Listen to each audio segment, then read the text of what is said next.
رفلی اس وقت 2,75,000 patient per annum نئے report ہوتے ہیں. 25 سے لے کے 50 سال تک 3 میں سے 1 بندے کو ہیپاٹائٹس سی ہے. کئی کنبے کے کنبے ہیپاٹائٹس سی میں مبتلا پائے گئے ہیں. کالے یا خان نام کی کوئی چیز ہے، جب بھی کوئی دائمی انفیکشن جسم کے اندر ہوگی تو رنگت کالی ہو جاتی ہے. سمجھتے ہیں کہ شاید ہیپاٹائٹس سی پکی موت ہے، تو یہ لا علاج نہیں ہے. السلام علیکم ناظرین، ہیلتھ ٹاک کی ایک اور ایپیسوڈ کے ساتھ آپ کا میزبان احمد فراز تارڑ. اس وقت ہم موجود ہیں لاہور جنرل ہاسپٹل کے میڈیکل یونٹ 1 میں، اور آج ہمارے ساتھ جو شخصیت ہے وہ کسی تعارف کی محتاج نہیں. Head of department medical unit 1، ex principal Ameer Uddin medical college, professor doctor Ghias Unnabi Tayyab صاحب. ہم پروفیسر صاحب کے نہایت مشکور ہیں کہ انہوں نے اتنے بزی اسکیجول سے ہمارے لیے ٹائم نکالا. آج ہم ہیپاٹائٹس کی بیماری کے مختلف پہلوؤں کے بارے میں بات کریں گے. تو انٹرویو کا باقاعدہ آغاز کرتے ہیں. سر ہمیں تھوڑا بتائیے گا کہ ہیپاٹائٹس کے جو مریض ہیں ان میں علامات کیا آتی ہیں، اور دوسرے لیول پہ اس میں وائرل اسکریننگ کتنی امپورٹنس ہے، کیونکہ ریسنٹلی WHO کی ریسرچ سامنے آئی جس میں انہوں نے بتایا کہ 90% ایسے لوگ ہیں جنہیں ہیپاٹائٹس ہوتا ہے، لیکن جب تک وہ کرونک سٹیج میں نہیں پہنچ سکتا ان کو معلوم نہیں ہو سکتا. تو اس میں ہمیں بتائیے گا کہ وائرل اسکریننگ کتنی امپورٹنٹ ہے. فراز، بہت اہم سوال ہے. ورلڈ ہیپاٹائٹس ڈے 28 جولائی 2020 کے حوالے سے جو سب سے اہم پیغام ہے وہ یہ ہے کہ کمیونٹی میں بے تحاشا ایسے لوگ موجود ہیں جن کو ہیپاٹائٹس سی کا علم نہیں ہے. اگر پوری دنیا کی اعداد و شمار کو میں اٹھا کے دیکھوں تو زیادہ تر لوگوں کو تقریباً 2 سے 3 سال کے بعد جا کے انفیکشن ہونے کی پتہ چلتا ہے. اور عام طور پہ اگر ویسٹرن کمیونٹی میں ہم جائیں تو وہاں پہ ٹرانسفر آف انفیکشن کا موجب یا وجہ وہ آئی وی ڈرگ یوزز ہیں. لیکن پاکستان میں کمیونٹی اسپریڈ ہے. ایک بیمار بندے سے تندرست بندے کو انفیکشن ٹرانسفر ہوتی ہے، اور جب انفیکشن ٹرانسفر ہوتی ہے تو نیچرل ہسٹریز کو ہم ہیپاٹائٹس سی کہتے ہیں. اس میں یہ نہیں ہوتا کہ آج انفیکشن ہوئی ہے تو کوئی 3 مہینے کے بعد یا سال کے بعد کچھ جگہ کو میجر نقصان ہو جائے گا. بہت ہی سلو آہستہ آہستہ لیور کا ڈیمیج بنتا ہے، اور ٹوٹل ڈیمیج بنتے ہوئے 15 سے 25 سال کا دورانیہ میت ہوتا ہے. اور اس میں علامات بہت ہی مبہم اور ایسی علامات ہیں جو کہ ڈے ٹو ڈے لائف میں اگر میں دیکھوں تو میں بھی کہوں گا یار میں نے کام زیادہ کر لی تو شاید تھک گیا ہوں، میرے پنڈلیوں میں درد ہو گئی، دائیں پسلی کے نیچے ہلکی ہلکی درد یا بدہضمی کی کیفیت، اور ہم یہ سمجھتے ہیں کہ شاید کھانا زیادہ کھا لیا. کبھی کبھار جب زیادہ ایگزرشن ہو جائے تو شام کے ٹائم ہلکی سی بخار کی کیفیت جس کو ہم کہتے ہیں کہ تھکن ہو گئی. تو اس طرح کی مبہم علامات ہیں.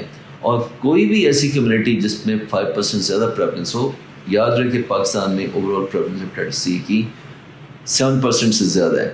تو کوئی بھی ایسی کمیونٹی جس میں 5% سے زیادہ پریولنس ہو، وہاں پہ ریکمنڈیشنز ہیں کہ میس ٹریننگ کی جائے. اور میس ٹریننگ کا مطلب یہ ہے کہ جتنے بھی لوگ آپ کے پاس ہیں ان کی اسکریننگ کی جائے. اب اس کو کس طرح کیا جا سکتا ہے؟ ایک تو ہے کہ میکرو ایلیمینیشن ٹیکنیک، کہ وہ تمام لوگ جو کہ کسی بھی پبلک ہاسپٹل میں، کسی بھی پرائیویٹ ہاسپٹل میں یا کسی ہیلتھ کیئر فیسلٹی میں آ رہے ہیں ان کی مینڈیٹری ٹیسٹنگ کی جائے before any kind of treatment, before any kind of intervention. دوسرا یہ کہ کوئی بھی ایسا بندہ جو کہ کسی انڈکشن میں جا رہا ہے، کسی ملازمت میں جا رہا ہے، کسی انسٹیٹیوشن میں جا رہا ہے، اس کا بیفور انرولمنٹ اس کی مینڈیٹری ٹیسٹنگ کی جائے. تو اس کو کہتے ہیں میکرو ایلیمینیشن اسٹریٹجی. دوسرا ہے مائکرو ایلیمینیشن اسٹریٹجی، کہ بجائے اس کی کہ لوگ چل کے آپ کے پاس جائیں، آپ خود as a public health department چل کے لوگوں کے پاس جائیں اور وہاں پہ جا کے as a community home to home survey کر کے تو آپ ان کی ٹیسٹنگ کریں. تیسرا ہے کہ کوئی بھی بندہ اگر آپ کے پاس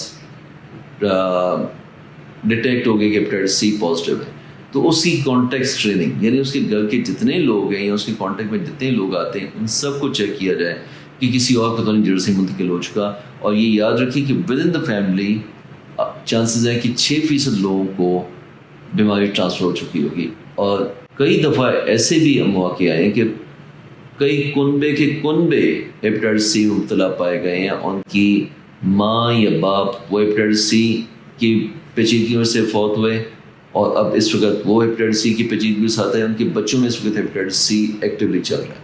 تو اس طرح کی صورتحال کئی دفعہ دیکھنے ہیں. پھر آتا ہے پارٹنرشپ. نیکسٹ آتا ہے رول سول سوسائٹی کا، NGOs کا. تو این جی اوز کو موبلائز کر کے تو ریگولر بیسس پہ اسکریننگ کیمپ کا انعقاد کرنا، اسکریننگ کیمپ کا انعقاد کر کے تو ان کو ہم لوگوں کو ٹیسٹ کر کے ان کو ادویات مہیا کریں۔ اس سلسلے میں چند ایک باتیں میں آپ کو بتاتا چلوں کہ رفلی اس وقت 2,75,000 پیشنٹ پر اینم نئے رپورٹ ہوتے ہیں، اور ہم اس وقت جس اسٹیج پہ ہیں تقریباً پورے پاکستان میں پرائیویٹ اور پبلک سیکٹر ملا کے 2,30,000 کے لگ بھگ مریضوں کو علاج کر پائیں، اور اس کو ہمیں اسکیل اپ کر کے تو جو ٹریٹمنٹ فیسلٹی ہے اس کو تقریباً کوئی 1 ملین پر اینم پہ لے کے جائیں، تو تب جا کے جو ہم لوگوں کی کمٹمنٹ ہے 2030 تک کہ ہمیں ہیپیٹائٹس سی کو ایلیمنیٹ کرنا ہے پاکستان سوسائٹی سے، تب ہم اس کو اچیو کرنے میں قابل ہو جائیں گے۔ اور اس کی جو میکسیمم ایفرٹ اگر دیکھوں تو وہ میں کہوں گا کہ وہ میکسیمم ایفرٹ پہلے 3 سال میں تو جو نمبر میں نے 1 ملین کا کہا تو پاسبلی اس نمبر کو ہمیں انکریز کر کے تو 1.5-1.7 ملین پر اینم تک لے کے جانا ہوگا، تاکہ جو نمبر اس وقت 2,75,000 اس کو کم کر کے تو ہم انڈر 10,000 تک لے کے جا سکیں بائی 2030۔ اس کا فائدہ اور بھی آئے گا کہ ہسپتالوں میں اس وقت بے تحاشا لوگ لیور ڈیزیز کی پیچیدگیوں کے ساتھ داخل ہیں، ان پہ بے تحاشا خرچہ آتا ہے ان کے علاج میں۔ آج سے 10 سال کے بعد یہ جو خرچہ کافی حد تک کم ہو چکا ہوگا۔ لیور کینسر جو کہ اس طرح ایک اسٹریٹ لائن کے ساتھ اوپر چلے جا رہا ہے کہ آج سے کوئی 10 سال کے پہلے 12ویں نمبر پہ تھا، ابھی اس وقت لیور کینسر 5ویں نمبر پہ، اور 2030 میں اگر ہم بیماری کنٹرول نہیں کرتے تو شاید پاکستان میں پہلے نمبر پہ ہو، تو اس کو ہم واپس کوئی 10ویں 12ویں نمبر پہ as a cause of death لے کے جا سکتے ہیں۔ تو یہ تمام اہم چیزیں جس کو اگر ہم سامنے رکھیں تو علامات، اس کی پیچیدگیاں، اور پیچیدگیوں میں خاص جو موٹی موٹی بات جو کہ لوگوں کے ذہن میں ہوتا ہے کالا یکان، کالا یکان نام کی کوئی چیز ہے، جب بھی کوئی دائمی انفیکشن جسم کے اندر ہوگی تو رنگت کالی ہو جاتی ہے، اس رنگت کالی کی وجہ سے اس کو کالا یکان کہا جاتا ہے، ورنہ یہ کالا یکان نہیں ہے۔ ایک ہیپیٹائٹس بی ہے اور دوسرا ہیپیٹائٹس سی ہے، دونوں آپس میں تبدیل نہیں ہوتے۔ ہیپیٹائٹس بی ایک جراثیم کی وجہ سے ہوتا ہے، ہیپیٹائٹس سی دوسرے جراثیم کی وجہ سے ہوتا ہے، اور بی سی میں کنورٹ نہیں ہوتا، سی بی میں کنورٹ نہیں ہوتا۔ ہاں یہ ہے کہ بی اور سی اکٹھے ایک مریض میں ہو سکتے ہیں، اور اس صورت میں دونوں جراثیموں کا علاج چاہیے ہوتا ہے۔ سر بڑی خوبصورت انداز میں آپ نے ایکسپلین کیا کہ کس طرح اگر ہم ابھی پرائمری اور سیکنڈری لیول پہ اس ڈیزیز کو کیٹر کر لیں تو کس طرح ہم ٹرشری لیول پر لیور کینسر اور لیور کمپلیکیشن کے جو پیشنٹس آتے ہیں ان کو ہم ریڈیوس کر سکتے ہیں، اور یہ بہت اچھی اسٹریٹجی ہوگی۔ اور جیسے کہ ہم دیکھتے ہیں فرسٹ ورلڈ اور جو ڈیولپڈ کنٹریز ہیں ان کی اسٹریٹجیز ہوتی بھی یہ ہیں کہ ڈیفرنٹ ڈیزیز کو مینیج کرنے کے لیے۔ ہمارے اس پیغام کو اپنے پیاروں تک شیئر کریں اور ایک صحت مند معاشرہ بنانے میں ہمارا ساتھ دیں۔ بہت شکریہ، اللہ حافظ۔